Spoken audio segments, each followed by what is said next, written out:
actually gets into the economy. It starts up here with deficit spending, the government, the central bank, but we'll start right here in the private sector with banks. The loans go out to individuals, and that's how money gets into the economy, is actually through debt. So this person takes out a loan from the bank, they take out that money to buy a car, that money goes to the car dealer, he puts the money back into the bank, and that money gets lent out again to another person who buys XYZ product, good, or service. The things that we really want to pay attention to are how much money is actually in the system. So how much credit is going out into the economy, how much debt is being taken on by the consumers, and the velocity of that money, which is how fast is that money going from this person to that person to that person to that person, and then back into the bank and then back out. That is the velocity of money, and that is extremely important. One key takeaway that you have to remember is one person's spending is another person's income. Step number 2 is the deflationist argument. You can really break it down into 2 categories. 1, debt, and 2, demographics. So consumer debt, right now in 2019, it's at all-time highs. I've seen some charts that say that it's not, but those are charts that do a debt to GDP, and that is, I call it fake news. I don't think those charts are accurate at all, but that's a completely separate video. We've got credit card debt as at all-time highs, and we'll put up this chart right now, and the credit card debt is completely staggering. Also, some anecdotal evidence is you'll notice that credit card rates right now are extremely high, even though interest rates are very, very low. So if credit card rates are high and interest rates are extremely low, what would cause that? Why would there be a big discrepancy there? Why wouldn't interest rates go down like other interest rates? Well, the reason is because credit card interest rates are not only tied to the overall interest rate, but they're also tied to defaults. So you can have a scenario which we have right now, and again, this is anecdotal evidence, but if I'm just putting 2 and 2 together, it would lead one to believe that since credit card interest rates are so high, that means that credit card delinquencies or non-payment are extremely high right now. Another category is student debt. We'll throw up a chart to look at that. This is something that I really want to highlight. So once you have student debt, it's something that is with you for life, unless we get one of these politicians in here that does some sort of debt jubilee. Again, another video. Auto loans, and the one thing I want to point out about auto loans is that the term on the loans is getting longer and longer. So what they're doing is they're decreasing the monthly payments by extending the term of the loan out from 5 years to 6 years to 7 years. Now I think there's even some 8-year auto loans. And the big problem with that is because people will get upside down on these loans, and in order to get a new car or to get rid of that car if they can't afford it anymore, they'd actually have to pull money out of their pocket. This is all happening when interest rates are at historic lows.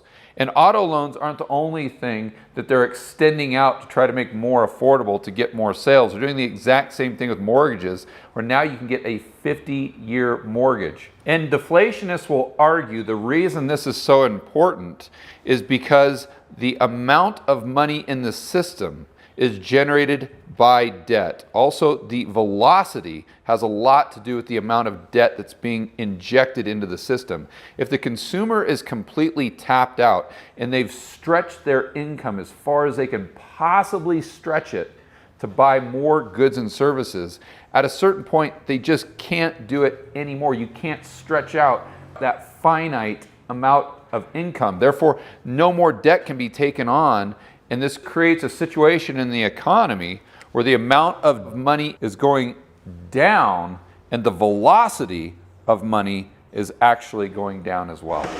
And if you're asking yourself, why is deflation so bad and how does all of this tie into it, make sure you stay tuned to the end of the video. Step number 3, I'm going to go over all of that and piece it all together for you. But we started with consumer debt. Now let's talk about government debt. Currently, our wonderful government is $23 trillion in debt. They just ticked over $23 trillion. That's the highest since World War II.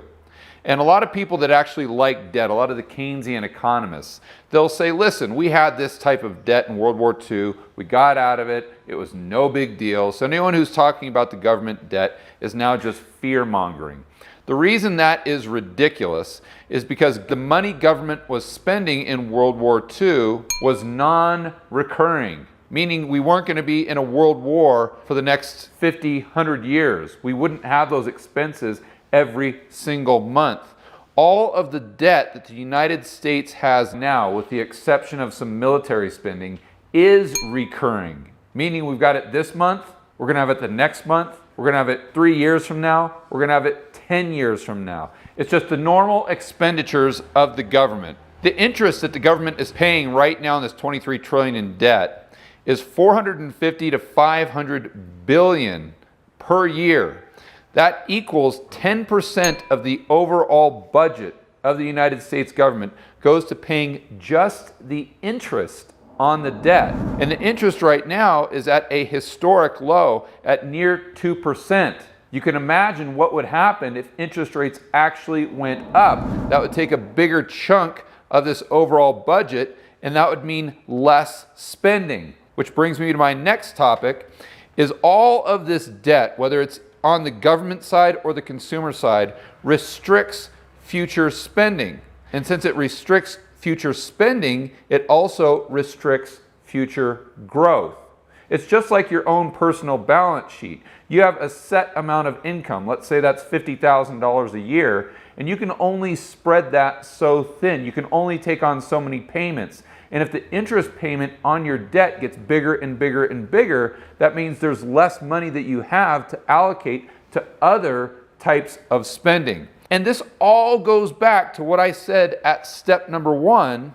Since one person's spending is another person's income, the lower the spending we have because the debt is so high, the lower the actual income. Takes me over to demographics, which is their other argument. Right now we have baby boomers retiring. That's the biggest glut of population that we have in the United States. We'll throw up a graph to show you just how extensive this is. And throughout history, it's very well known that as people age and they retire, they spend a lot less money. Also, they pull money out of the stock market because they've had all of these assets in the 401ks and stocks and bonds. Now they need to pull that money out to actually live on. And that is exacerbated by ZIRP, zero interest rate policies. Over the past 10 years, the baby boomers haven't had the type of income coming in from their retirement savings because interest rates have been so low. So that's going to require them to spend even less and pull even more assets out of the market than they otherwise would have. Since we've got this big glut of population coming out of the economy, that reduces the labor force participation rate, which means fewer people are actually out there working, although the unemployment rate goes down. The unemployment rate is very tricky, and it can be very misleading because it includes this labor force participation. So we can have fewer people in the economy actually working as the unemployment rate goes down. This is going to decrease the velocity of money, and as that velocity spins at a slower rate, that again means there's less spending and less income. So more debt, less spending equals deflation. Why is that a problem? Let's go over to step 3 and answer that. A bonus reason why experts think deflation is unavoidable. And this is a little more advanced, so I'll try to keep it simple. We've got foreign USD debt, meaning other countries have debt issued in United States dollars. It's over 11 trillion right now. Why would governments do that? Because they get lower rates. So if they can borrow in dollars, the person lending them money doesn't have as much risk or perceived risk, so they can get lower interest rates, they can borrow more money, and they can buy more votes. Obviously, there's a huge problem with there being 11 trillion in this US dollar denominated debt. But another big problem comes when these governments try to roll over their debt that might be short term. Say it's 2-3 years, they roll that over. If interest rates go up, then the rate of interest that they pay on that new amount of debt that they need will increase.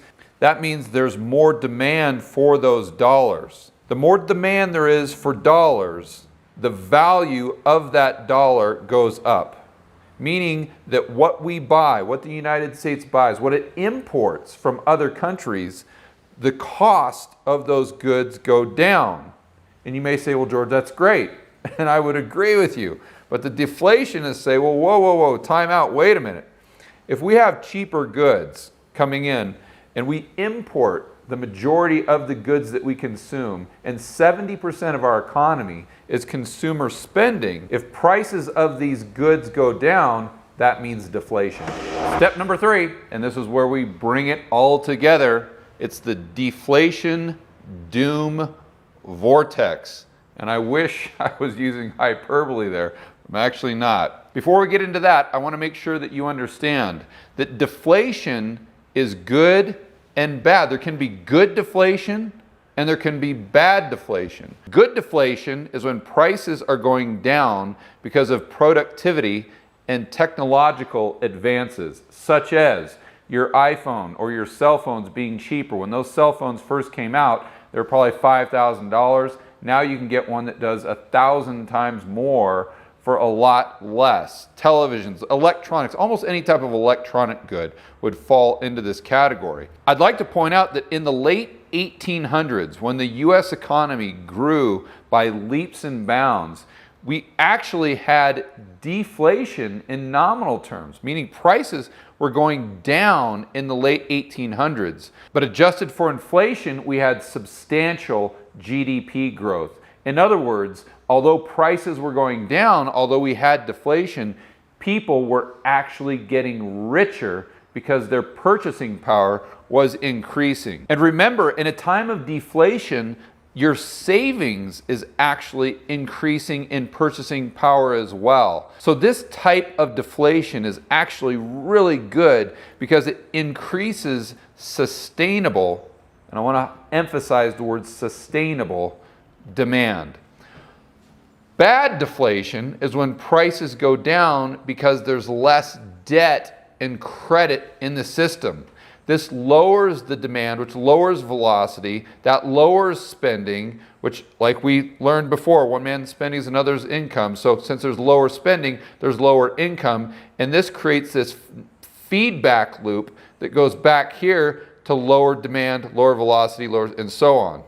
So we know why experts say deflation is unavoidable: demographics and debt.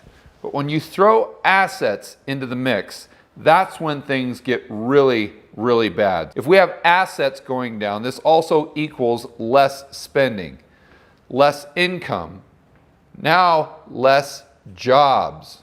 So we have fewer jobs, this is less spending. We have less spending, we have less income. That means asset prices go down even further. So it adds to that negative feedback loop that was created through less government spending and less consumer spending. You can imagine this scenario where stock prices go down and home prices go down like they did in 2009, but for an extended period of time. Tax revenues would go down. So local governments would go bust, which means that pensions, the state pensions, would go bust.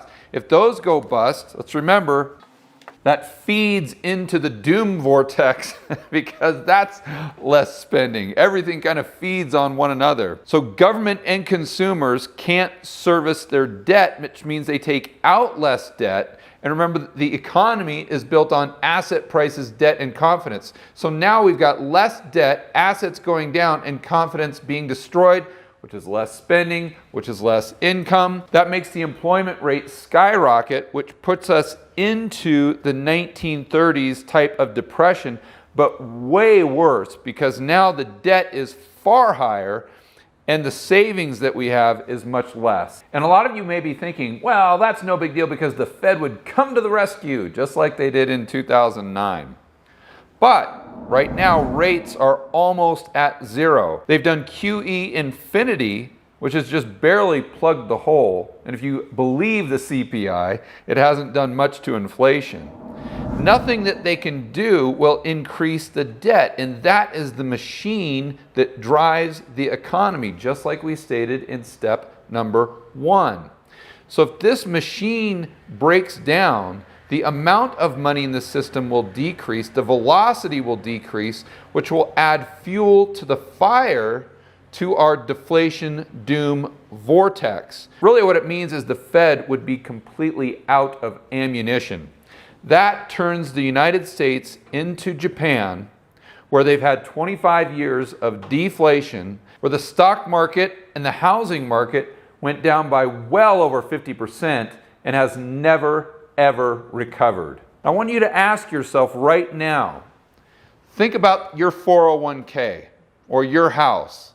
If it went down by over 50% and it never recovered. But not just you, think if it did that with every single American. Where do you think the economy would be? And that's why experts that say that this is unavoidable are extremely afraid about the future. Oh, but wait, there is more. If you want to find out why experts say inflation is unavoidable, check out this content right here, and I will see you on the next video.